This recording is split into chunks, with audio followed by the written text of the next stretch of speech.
I want to talk today about a very crucial thing, and I know a lot of parents are very interested in this because most parents, at least most normal parents, want the best for their kids. And I know that sometimes the way we go about things doesn't look outwardly like that's exactly what we want. I mean, I do believe that people do the best that they can with the information that they have.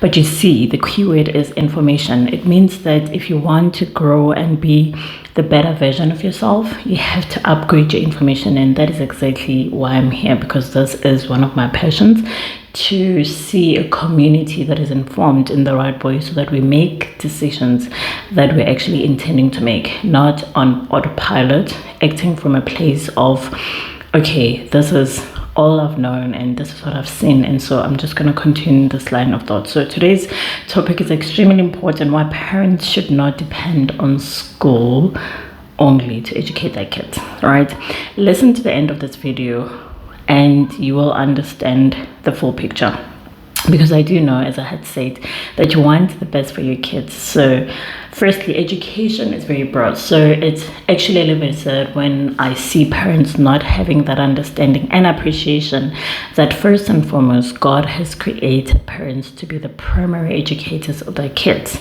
If you feel, or you think, at least for the most part, in a way that we've been taught or indoctrinated, that it's more important what the kids or the children learn in school than their everyday life situations that they're exposed to, the little skills or the skills, I would say, that they can acquire in basically everything that they do, then unfortunately you are not only limiting your kids, but you are disregarding a very crucial part of learning and education in large.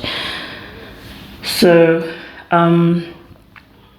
education should not at all, as we have seen, start and end in the classroom. When that happens, then unfortunately our kids, because God has wired them to learn, they get to learn anything and everything. And sometimes some of these things that they learn and they watch on TV, it's, I would say, dead useless information that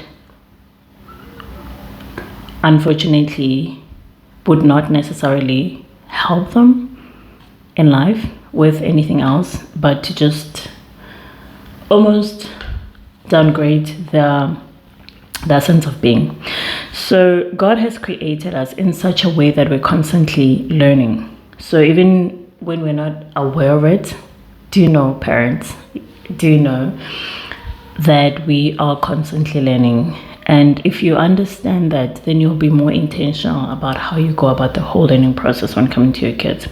So if you want your kids to stand out in this era of life where information has increased, as the Bible had predicted, you need to raise a child who understands who they are. Not only depend, and I've spoken about this before, not only depend on the intellectual capacity of what they're able to do, because the doing and the doing will be done by robots. AI is doing a whole lot of thinking for people. It ought not to be so, but we have to say this, it's happening. And there was a study recently done, I think it's from Harvard, that showed how unfortunately more and more they did an MRI scan of a brain that is constantly using ChatGPT, I would say, and probably some AI software, but yeah, in this case it was ChatGPT. And it showed that literally the brain, the reasoning part of the brain, or the part of the brain that makes decisions, is literally shrinking. So there is a reason why reading is important, writing is important with your hand, because you can type, but there is a reason why that is important. It actually sparks creativity, and it helps you be able to analyze situations, because it sparks the side of your brain that is responsible for decision making and problem solving as well. So we know that the development for the child, at least, how they develop, we learn everything that we know. It might not seem that way when you're when you're fluent in something, like you're working now. You don't even for a second stop and be like, okay, there was once a time where I actually needed to learn to walk, right? It's like, it feels like it's always been that way. But let me remind you, you had to learn to sit and crawl and eat and all these things, when you're gagging. I mean, for me, it's pretty fresh. It's very fresh because I have like a literal, not newborn, but like I have a 2-month-old, and I'm reminded time and again, and this fascinating process about how kids just learn and how important it is to be intentional about the kind of information that they're exposed to. So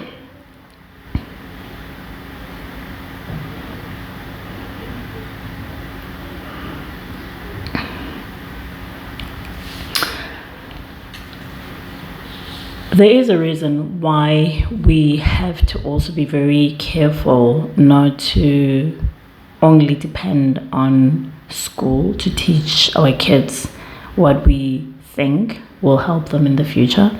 It's because the school is a system that is created to achieve a certain kind of purpose. And I know on the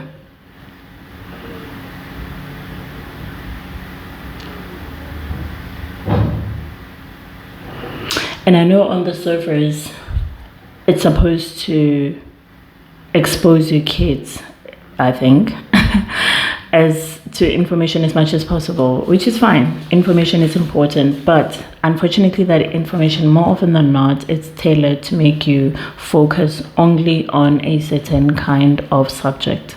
So a lot of these subject, unfortunately, I would give an example of history, like the South African history. We don't really know, for the most part, the South African history, because somehow, somewhere, it has been erased from the book. And the history that is now taught, it makes it seem like South Africa started when Jan van Riebeeck came to the country. Of course, we had history before Jan van Riebeeck, but I don't even understand, like, why is Jan van Riebeeck's part of history? Yeah, it is part of history, but it's not the most important part of history. That he came to the country, why is it something that the kids should be learning? So a lot of parents don't even intentionally ask or question, which is something also that unfortunately the school does. It is very good at creating people who don't question the narrative that has been given, because when you question the narrative, most of the time, and I'm saying that because kids that ask questions, they are viewed as wanting to be better, or they think they know better, whatever the case is. It's not necessarily encouraging individuality and teaching that the most important thing is to arrive at a solution, and that solution, it could look different for different people.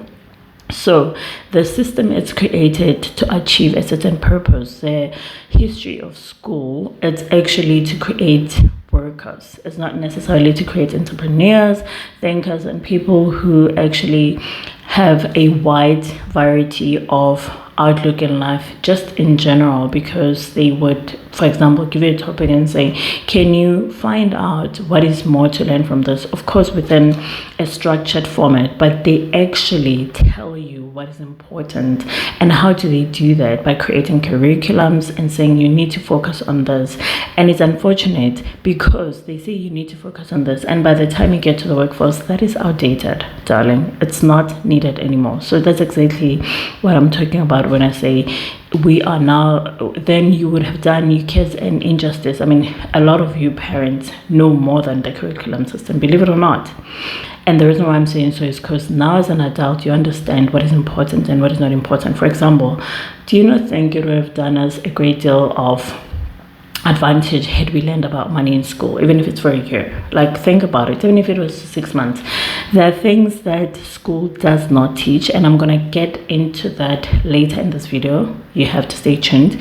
There are things that school does not teach, and as you grow up, you realize those are the most important thing, because what we do know now, and more science is revealing it, is that human brain learns better in a relaxed environment. So it means that the first 6-7 years of a child's life are extremely important. The important things is not necessarily the intellectual capacity. The intellectual capacity will be supported by the emotional connection of a child. It means that when a child grows up in an environment that is safe for them, in an environment where they're seen or they feel seen, they're heard, they're protected, they're nourished in the right ways, automatically that becomes a very good foundation for their brain, for them to be able to learn what they need to learn. That is why the enemy attacks families, so that he can be able to focus or target the kids as young as possible. Now, what does that do to a child? Trauma really does fragment a soul of a child, and when a soul is fragmented, I'm not going to get into this obviously right now, but I'm pointing out that the most important thing, which is the emotional connection of a child, which is the emotional ability of a child to connect to the caregiver/parent, if that is not in place, the child can grow up to be a very intelligent monster. We've seen it time and again. We have seen people that are very smart, but they're very wicked, okay? And they need deliverance and they need God. Like all of us, anyway, we do need God. However, the point that I am making is that school is not able to teach certain things that we need, and a lot of parents realize it later. So it becomes very crucial that as a parent, when your child is in school, private or public, whatever it is, I am a fan of homeschooling. Even then, you have to obviously look at what the kids are learning, because as I had said, the system is very limiting. So your kids have to understand that this is just part of the huge archive of the things that I am learning and I'm going to learn in life, okay? Unfortunately, it's true that the government is not trying to have people that are intelligent or are able to critically think and question systems. They want to create people that are dependent on the system so that they can determine for you your jobs, where you live, where you stay, how much you earn, and all these things. These are on purpose. That is why I believe that God, being a genius, gave gifts to all of us, and that simply means that there's so much that people are able to do and they're capable of doing more than what we've been told for a long time that is available to be done. My point is there's so many things that we have not tapped into because people's real talents and skills are hidden behind this. You need to be this, or you need to be that, or you need to have the certificate and all of those things. And I'm not undermining certificate to some extent. I can appreciate that it's a form of controlling the standards of operations. However, if you're aware of that, then you just kind of like add that as a means of operation, but you don't let it be the be it that there is, or the all be it to learning. I hope you are getting what I'm saying. So the purpose of government should be to protect its citizens. And I can imagine when I say it, you probably thought of that sounds like a joke, because unfortunately governance, and I'm not necessarily just focusing on, for example, I'm in South Africa, like the ANC, because most of the time when you talk about government in South Africa, people want to quickly jump in and say, yes, the ANC is not doing right. Well, the truth of the matter is, especially in regards to this topic where I'm talking about education, is that when the ANC took over in 1994, the education system was already broken. I'm talking about the Bantu education that was created to create workers of workers, and not just workers, but like the low kind of work that you can do so that you don't question stuff, you don't object to things, and you just do what you're told and all of those things. So when I see people blaming the government, I see that indeed the system has worked because the government is not there to solve your problems. The government is there to, I would say, facilitate, manage, somehow, some way, manage resources, distribute resources. But you can't, as a person, depend on the government to be able to do something that should be done at home. Charity begins at home, okay? The government, yeah, sure, it's supposed to protect its citizens, but that's not happening because if the spirit behind the system is not the spirit of God, don't expect the system to produce results that are actually going to add much value to your life. To some extent, it can look that way, but the overall picture, and that's the thing when the government is separated from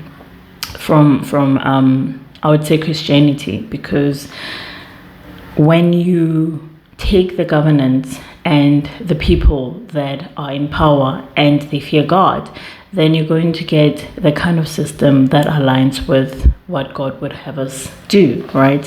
Which is basically to exercise our gifts and to be able to work together. That's another thing that the school system creates. It creates competition.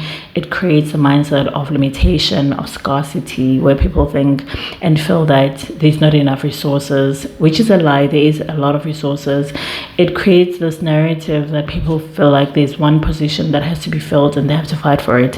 That's not true. The gifts that God has given you and how He's created you to be, you cannot be replaced. Yes, you can be replaced at a job because they need a certain skill, and you'd find that there's a lot of people that have that specific skill. But the gift that God has specifically gave you, it's unique, and when you nurture it and you work on it, the kind of person that you become in order for you to fulfill your mission, that cannot be replaced, my darling. We can name a few people in history. I'll talk about Miles Monroe. I can talk about people that have invented great things. You can't replace those people because they come to a place where they offered or they served from within, not just from here. So when people are not aware of that, unfortunately they accept what is available. So as a parent, if you think that school is the best thing ever, you're sending your kids to the best schools. I mean, those schools, I think what is important about them is actually like connections, like networking, which is really important, especially if you want to get into business. But anyway, it's important in general. You now accept whatever that is available. You don't question things because you think, this is it, and then you don't necessarily then want or look for alternatives. But people are waking up. I really believe that we're in an age and time where more and more people are starting to question things, and they're not just accepting what is given, right? So I gave a few reasons why parents should not only depend on school for the education of their kids. Now I want to say this. I want to at least mention 4 things that school is not going to be able to teach your kids no matter what, and those things are very, very important. Your kids are not going to learn how to love at school. Your kids are not going to learn their identity in school.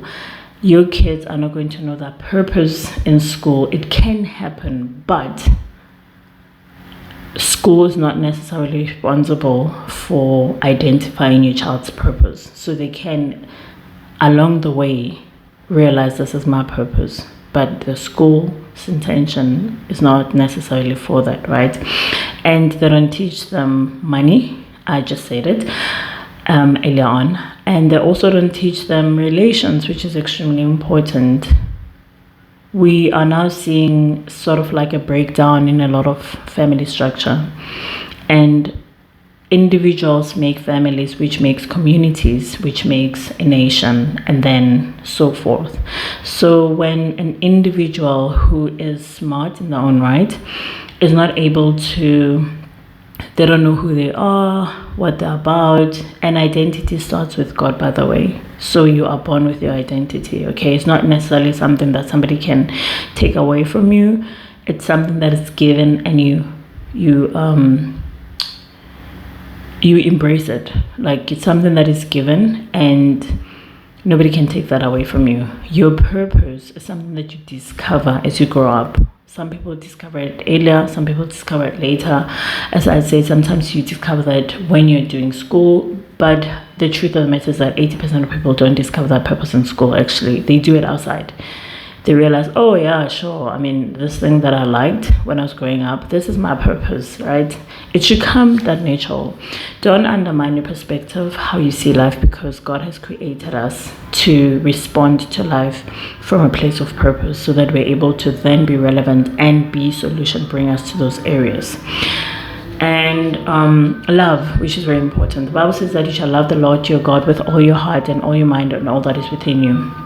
School, I mean, we can talk about the theory that makes it seem like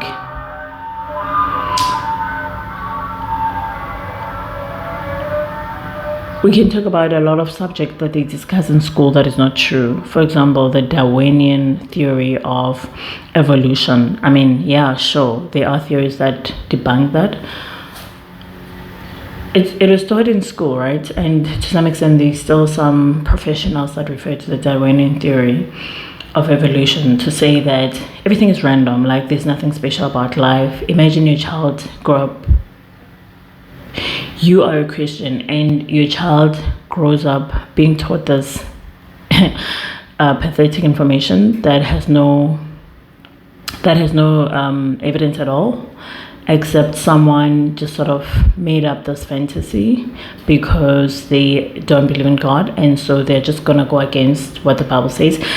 And yes, as a Christian, because I can imagine someone watching this, they're like, yeah, sure, obviously you're going to say that, and then how do we believe the Bible? Well, the reason why the Bible's true is because even people who don't necessarily believe in God, or I would say they are Christians, believers, disciples of Christ, however way you want to put that, they can agree that the Bible is real because of the many manuscripts outside the Bible. By the way, the Bible is not just one book, it's a book of many books, okay? And it has been written by different people across a long period of time that have never met each other, but they testify of the same thing. So, like, for example, in the Old Testament, they testify about the Messiah that is coming to save the world. We see it in Genesis, we see it throughout the Old Testament, and then we can now go to the New Testament, which was written by entirely different people that got to witness Christ, and they can refer back to the books that were written before they were even there by the prophets and etc., testifying about this thing that they're now witnessing. So there are manuscripts that are written by multiple people across time testifying of the same thing. You have to know that is real, okay? You can't make that stuff up. That is why the Bible is real. Even as a history book, it's real. Archaeological, even as a person who studies history, people who study archaeology, people who study history, they can agree to this very thing that I'm saying, that yeah, sure, Jesus lived. Now, how you interpret whether Jesus was God or not, but he did live, right? So, well, I do believe the Bible, but I'm just saying you can't even say the Bible is not real. It is real. It is the most authentic book, and a lot of history actually draws its inspiration from the Bible. There is now across the world, in Asia and so forth, these stories that have been told about a time when there was flood and this happened and that happened. It's recorded in the culture of those countries, even when they don't believe in God. It's recorded, for example, that there was a flood that happened, and when you go to scripture, Noah's Ark. So school somehow, some way, what it does is it presents a narrative, because the system, if it's not created by believers, it's going to present another narrative so that it makes you not focus on God. Okay, everything is spiritual in life. Everything is spiritual. The food that we eat, the education that is available, entertainment, everything is spiritual. So it's either the system inspired by the Spirit of God, or it's not inspired by the Spirit of God. So hence, parents, especially Christian parents, have to be very mindful about the kind of education that their kids is being given, because those kids, since they trust you, their guard is down, they assume that's true, and then they come home and you tell them about how God created the world, and they're like, but okay, what are you talking about? There's this conflict. You understand what I'm saying? And if you're dealing with that, I would say that you need to tell your kids that the Bible's true. And you as a parent, you need to do your own research so that you can show them the Bible's true. Okay, so how is it possible? I'm going to do a video about the whole, okay, how do we have these discussions with our kids about the truth of the Bible. I'll do a video about that. But for now, educate yourself. Be the kind of person, parent, that you want your kids to be. Then it's going to become easy for them to be, because you would have set the platform, and kids learn better from observing more than you telling them that they need to do this and that. When they see it, they become it, even when you don't tell them to be it. Trust me when I say that. So it's unfortunate because a lot of parents undermine themselves. Don't undermine yourself. You are a working curriculum, as I had said that before. What you have to teach your kids is very important. You've got a wide variety of versatile information that you should actually invest in your kids, so that they don't repeat the same mistakes that you repeated, assume the same things that you assumed, and when they get to your age, they actually make better decisions, because then you would have mentored them, you would have modeled to them a way in which they should go. As Proverbs 22:6 says, train up a child in a way that they should go, and when they're old, they will not depart from it. Trust me, that is something that you will thank yourself for later, and the community at large will thank you for it, and the Lord will bless you for it. Okay. Schools, for the most part, they limit what kids learn.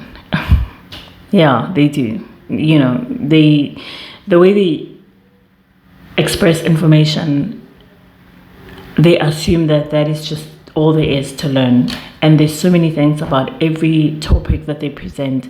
And so you should say to your kids, look, this is what you're learning in school, but I would advise you to, and do it with them, I'd advise you to find out different information pertaining to this. And so they're not just going to be people who just take what is given, but they also do their own research. And in doing their own research, they will find information that is supportive of the information that they've been learning. All right. So information is increasing at an alarming rate. Therefore, it becomes crucial to know what is it that human offers. Okay. And what human offers, I believe machines will not be able to offer. As I had mentioned, there are things that machines will not be able to do. Machines cannot love no matter what. Machines don't relate with human beings, don't have that connection. In your head, you can think that you have a connection with machines, like what is happening in Asia right now. Men in Japan, I believe men are marrying robots or whatever the case is. I mean, that obviously that's a psychological problem, okay? And the enemy is very happy doing that, because then he's just going to disconnect you from your purpose. And I mean, that's just crazy, right? Anyway, that's what happens when people are disconnected, because they really believe somehow, some way, that their minds, intelligence is the most important thing, and you know, all these things that are happening. So machines are not able to offer empathy. They can say things that sound like they're offering empathy, but they're not able to do that. Or what do you think about that? Okay. Anyway, in all these things that I have mentioned, in conclusion, I want you as a parent to understand that you have more than what you think you have to offer to your kids. And if you think you don't, start where you are. Okay, don't undermine the things that you already know that could benefit your kids in so many ways. Start having relevant conversations with your kids. Talk about, for example, in terms of building the emotional capacity, because as I said, that becomes a very good foundation for them to learn other things when they're confident, when they know who they are, when they're protected, when they feel seen and heard. So if you were wondering where to start with all of these, because it's like, oh my goodness, there's just so much happening, I believe in small beginnings. So you need to start where you are. You need to start with connection, because that is another thing that the enemies are taking. Is taking connection in families. There's a disconnection between parents and kids, and so parents are not able to speak to kids, kids are not able to speak to parents, and that gap creates a very good platform for the enemy to just kind of like draw your kids towards things that are just going to destroy them. So start with connection, start with life experiences, start with things that you can start with, and then go on to saying, you know, in this subject there's also this. Get them books that are relevant to what they're already learning, and exposure is also important. So theory is not just the only thing that is available. Get them to explore other things. You know, if they're learning about geography, let them watch some documentaries related to what they're learning about. Take them to these places if you're able to. If they're learning about mathematics, just make it real for them how mathematics is in everything. It's not just sort of like Pythagoras, which I didn't like, whatever that is, you know what I mean, trigonometry. I didn't like maths in school because I just didn't understand how. So what am I going to do with this, right? Make it that they understand the connection between reality and what they're learning, but what they're learning is a small spectrum of that. Excuse me, it's a small spectrum of that. There's just so much information that there is to be learned, and that is the exciting thing about life. So there's just so much things that we can learn, and we should not stop learning. We should continue to learn, and we should question things, and we should also think about how are we going to offer solutions and not undermine our perspective as well. I know you want the best for your kids. Start where you are. Don't undermine what you have to offer them, and help them to be the kind of people that are aware that this system is not all there is. It's just a part of a bigger picture, and genuine with them on that. Okay, if you've liked this video, please make sure that you, one, click the like button, subscribe to my channel, so that this kind of information will be spread across. A lot of people want to do better, and sometimes they don't know how or where to start. So I truly believe these are the kind of conversation in this era that we're in that we need to be having, and people need to understand that it's possible for you to do better, and it's possible for your kids to be so much better, not because of just what they know in their heads, but because of who they are. And those are the things that school cannot teach them. And when they are people that of character, people that add value, then they can be able to change the environments in a meaningful way, in a way that no AI or no machine can compete with them, because that is invaluable.